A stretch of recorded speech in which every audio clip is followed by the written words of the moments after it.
Welcome to Nonprofit Expert, presented by Donor Perfect.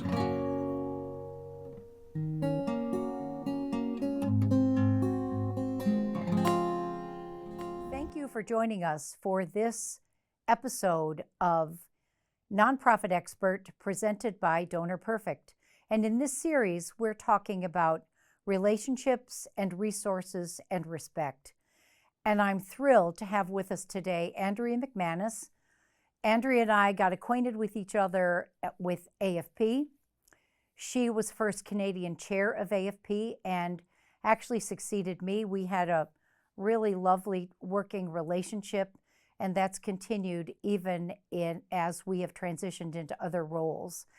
And Andrea's had a very interesting career path, and in addition to welcoming her, I'd love to have her introduce herself and highlight some of the roles and work she's done in the sector. I know you started out as a stewardship person with the Olympics, because that's seared on my memory. How cool is that to have worked on the Olympics? But that was kind of the springboard for a lot of things that followed that. Yeah, it was. And it was a highlight. I mean, it was the 1988 Winter Olympics that were held here in Calgary. And I worked as a sponsor liaison. I came from a marketing background. And we didn't negotiate contracts, but once the contracts were signed with all of the global sponsors, we did everything for them. So I worked with the head offices of Coca-Cola, 3M, Visa, the Royal Bank, and Shell. And it was an amazing experience. It was just an amazing experience. Yeah. And then from there, I was actually pregnant with my first daughter during the Olympics. So, back then you didn't look for a job if you were pregnant. So I had my daughter in the summer, and I got a call about 4 or 5 months later from a friend who was chair of the board of Calgary Handybus, the paratransit system, who said to me, "You know how to raise money from corporations. Can you come and do a campaign for us?" So of course I had no idea, but I said yes. And that was pretty much it. That was how I ended up doing what I'm doing. I did at one point, I'd say about 4 years in, I kind of thought, I had 2 more children, and I kind of thought, how did I end up working in the nonprofit sector? And I took a break, and did I want to stay, or did I want to go back corporate? And I just decided that it gave me the lifestyle that I wanted in terms of family. And I loved working with nonprofit organizations and volunteers. And so, yeah, I made a conscious decision at that point and never looked back. Well, and it's interesting that we're going to talk about relationships, and your stewardship role was all about relationships. Mm-hmm. Definitely. And when you and I were chatting, you had a really interesting perspective on that, I believe, which is, what are the assumptions that we as development professionals bring to working with board members, and which of those assumptions are helpful and which of those assumptions might hold us back? Yeah, I'll respond to the latter point first. I've worked with many boards over the years, and I've sat on many boards. And I think that one of the assumptions that we make as development professionals working with boards is that we look at the board as a collective rather than looking at the board as individual board members. And if we look at them as individual board members, then we're really obligated to find what is our best working relationship with each individual board member.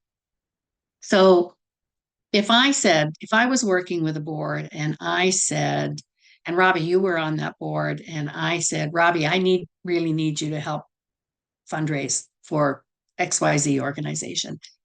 I'll guarantee that 95% of the time you would think, "Uh-oh, she wants me to ask for money."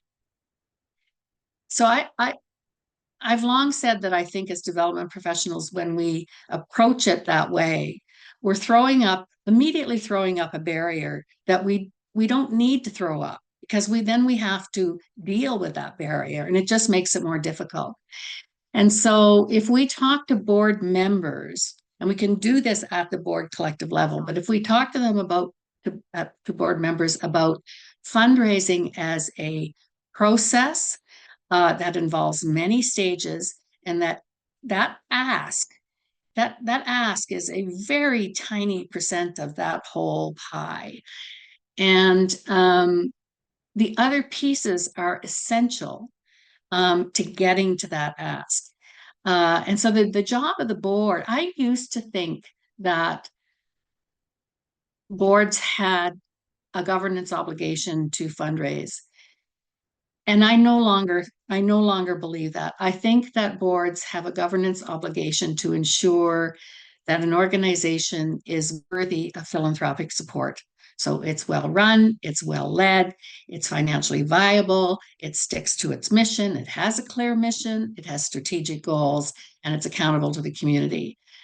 If a board does that as a collective, then I think as development professionals, we are so much more able to effectively work with individual board members in ways that each individual board member is comfortable. I've met board members in my lifetime, in my career, I guess, that I would never want to put in front of a donor. They just wouldn't do well. But if you ask board members, can you make calls just to say thank you? Can you open doors? Can you provide names? Can you meet up with these 3 people at this event that you're coming to and just say thanks? I think then we empower them to be successful in a way that they can see that they're going to be successful. How about staff? Do you have the same advice, things that we assume about our programmatic colleagues, our program colleagues, administrative colleagues that hold us back when we're engaging with them and smooth the glide path when we're engaging with them? How about that? Yeah. You know what? I think it's essentially the same thing. Now, one caveat I would make is that it's really tough if you have an ED or a president and CEO who doesn't want to have anything to do with fundraising. And I have been in that situation with client organizations, and that is tough. But I've also long said that, well, I was the counsel on record with a $120 million campaign in Calgary that ran from about 2010 to 2018. That involved 9 separate social service organizations, and we were raising money for affordable housing. And the most powerful presentations we made included a homeless person or a person who had dealt with homelessness at some point in their life, or a client of one of the 9 partner organizations. So they were everything from addiction to high risk women to John Howard, like people coming out of the correctional system. They were all different organizations. And if we could include someone who could actually speak to their experience, their personal experience, and what it was like, those were the most powerful presentations that we made. And so in working with staff, wow, if we can get frontline workers to engage in meeting with prospective donors, or engage them, getting them to do tours, doing all of that, we're putting them in their limelight, and we're putting them in it. We're providing an opportunity for them to show their passion, and hopefully for that to affect and rub off on the prospective donor. So I think with staff, it's the same thing. Like they've got to be proud of the organization. And if they're proud of their organization, they can speak to that. They don't need to ask for the gift. We can do that as development professionals. As I'm listening to you talk, I'm thinking about 2 things. And one is this idea that depending on the culture of the organization, frontline staff are protected from the development office because they don't want to take them away from their important work of doing the work. And that goes back to one of the comments I made in the opening video for this series, which is Hank Rosso said, the degree to which your fundraising will be successful is in direct proportion to the degree to which your agency sees it as a program, as important as other programs. So if we don't want the frontline staff, those passionate direct care people, to interact with the donors, we're depriving ourselves of the opportunity to help the outcomes really shine. And the second thing I was thinking about was this idea that we can never ask one of our participants with lived experience to be a focus because it somehow violates their dignity. Now, I think we would both agree you would never feature someone without their permission. But how do you address that reticence to allow someone to share their story?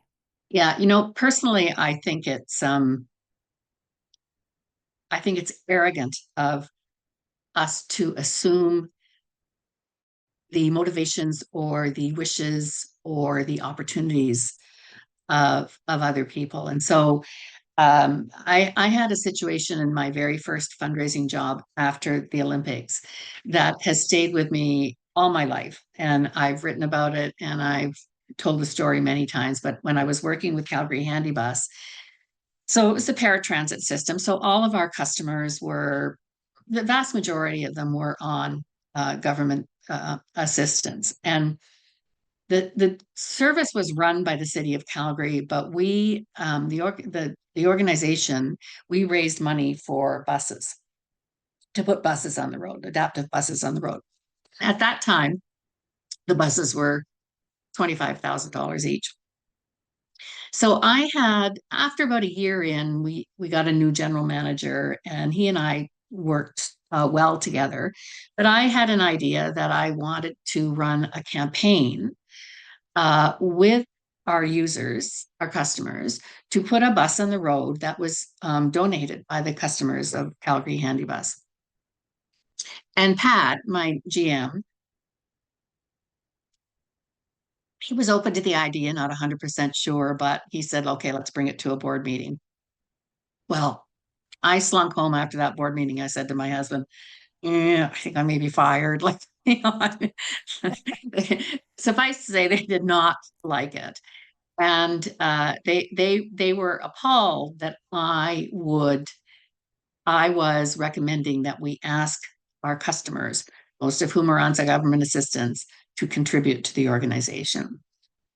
And anyway, I went to work the next morning, and Pat said, well, come on in and talk to me. He said, I talked to a couple of the board members after last night, and we think there's actually some merit in this. So let's rework this and bring it back to the board. So we did. And it was approved because I was able to make the point that we're giving them an opportunity. We're not going to coerce them. We're not going to make them feel guilty. We're just giving them an opportunity. And I can tell you, Robbie, we raised that $25,000 in about 8 or 9 months.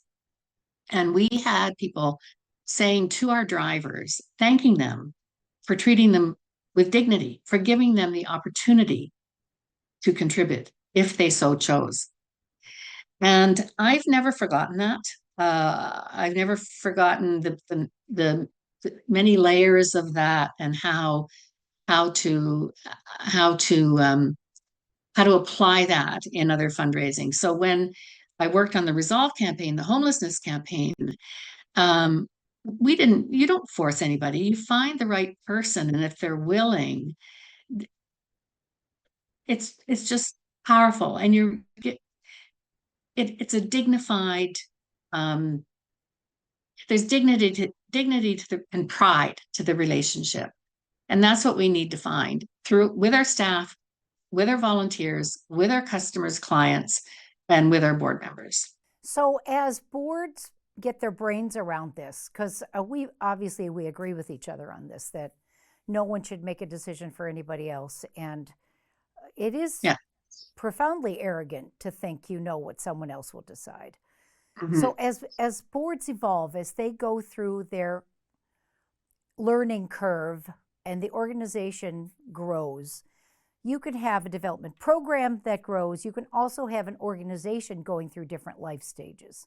Right. So I'm wondering whether in your work as a consultant working with so many organizations, do you see different characteristics of board evolution, of staff evolution, depending on the sector in which the organization works or the life stage? I mean, I think a lot of founding organizations have all kinds of enthusiasm because the founder's charismatic. Everybody wants to be part of that. But then it kind of levels off. It can go through stages that aren't quite as robust. So do you have insights into that? Do you see differences? Oh, for sure. I mean, I used to joke. So I've done a lot of work, capacity building work in the nonprofit sector on the national level in Canada. So I've been on a number of national committees. I was on the advisory committee to the Minister of National Revenue, and I've done a lot of work in that area. And to some extent, I'm coming up to, I hate to tell you, I'm in my fourth decade of doing this work, and uh, I still hear some of the same conversations happening about who we are as a sector, what we do.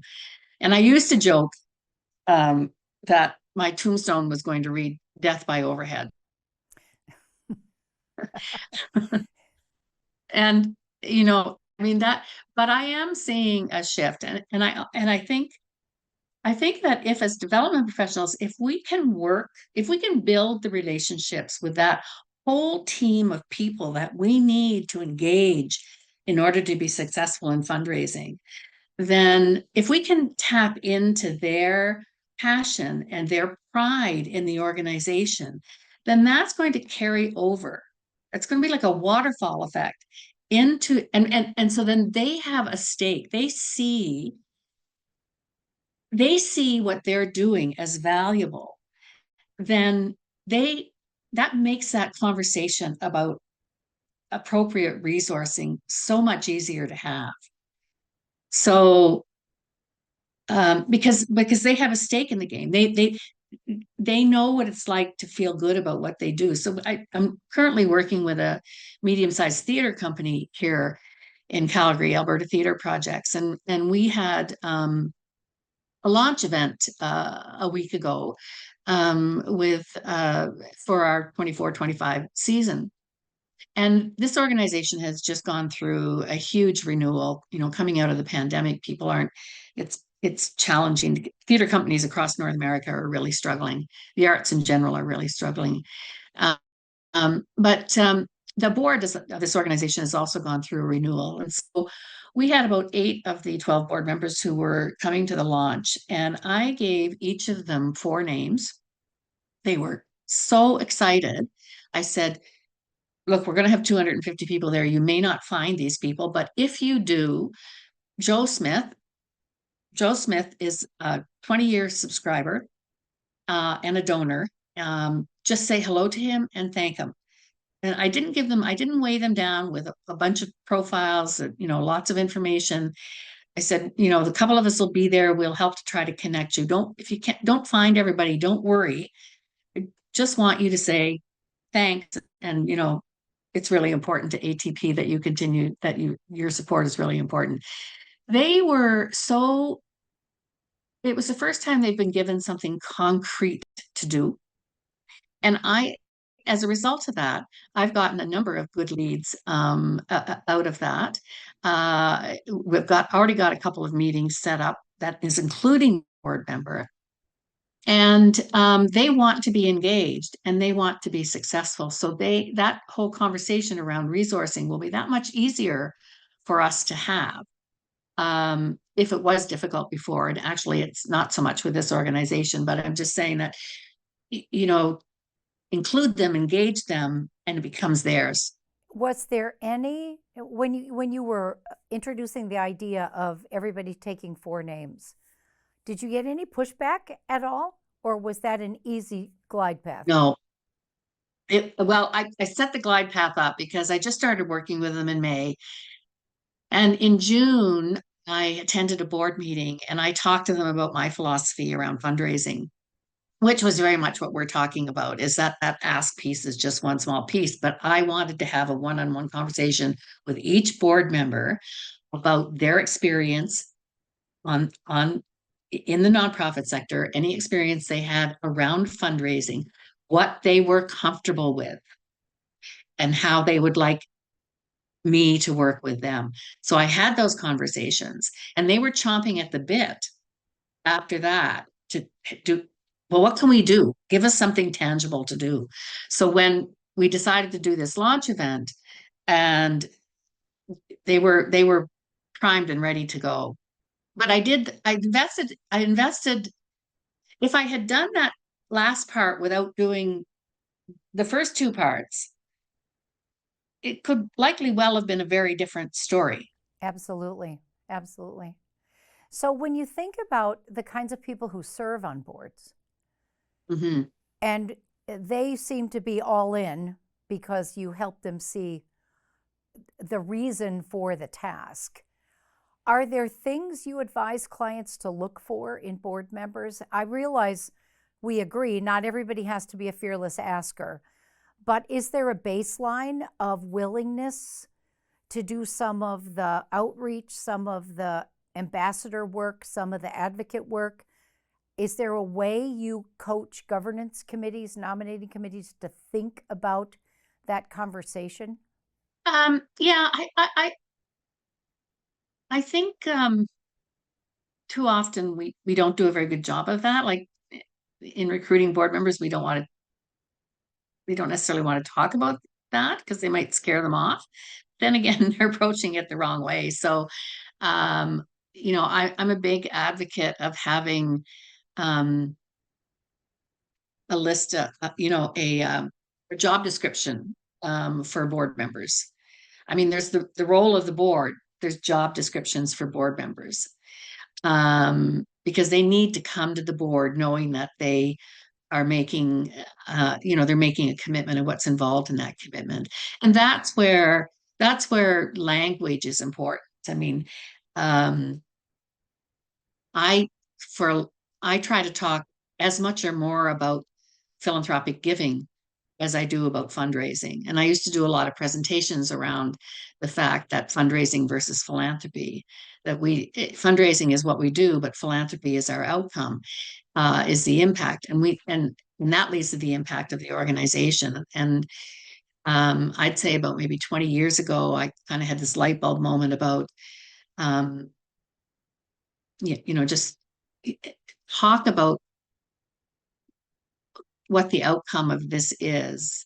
And don't talk about, that whole thing about, do you have an obligation to make a gift to an organization? Well, make it one of your top 3 philanthropic priorities. Puts it in a totally different perspective, which is, the reasonableness of that is it's harder to dispute, I guess. So I think language is really important. And being transparent about it. So, saying instead of being involved in fundraising, being involved in the process of fundraising and the relationships we have with donors, that broadens it. And I think is a softer, but also a more accurate way to set the stage for how we would like to work with our individual board members. Well, and I think in this sector, we talk so much about transparency. And when we aren't transparent with candidates for the board, because we're afraid we might scare them off, then we get them in the room and, oh, by the way, we didn't mention this, but you got to do this too. That's bait and switch. It's just plain wrong. Why would they trust you? Why would they trust you? Exactly. Yeah. And my experience is, when we're honest and transparent and they say yes, then they actually do it. Oh, absolutely. So if they opt out, then let them opt out with dignity. Yeah. So, as I said off the top, I can't tell you how many times I've had the conversation that about how a person might be engaged in the fundraising process, and they say, "Oh no, but I can't ask for money." I said, "Well, you know what? Would you be able to thank donors?" "Oh yeah, I can do that." Um, you know, would you review some prospects for me and let me know if you have any information on any of them? "Oh yeah, I could do that." Would you open a door for us?" "Oh yes, I can do that." So all of those things are really super important. And by not being transparent, we shut the door on those at the outset so that they're only focused on that one little tiny percentage. We started this conversation talking about what assumptions do we as professionals bring. I think we're talking about what assumptions do they bring. So maybe it's a little bit of full circle. Yeah, that's a really good point. Yeah, yeah, Yeah. If we'd stop assuming and talk to each other candidly, we might discover we're on the same page. right. Yeah, we might. I have one last question for you. Yeah. Well, it's two parts. If you could have given your post Olympics but pre handy bus self the best advice you've ever gotten, what would it be? And the opposite, the worst advice you ever got, what would it be about doing this work in the sector that we know is so important? First part is easier for me because I've long acknowledged that I wish I had gotten on the philanthropy bandwagon earlier in my career. Well, we're glad you finally got on it. Yeah, yeah. And sorry, what was the second part? What? What's the worst advice you ever got, or advice you wish nobody'd given you? Oh, I would say just focus on getting the money.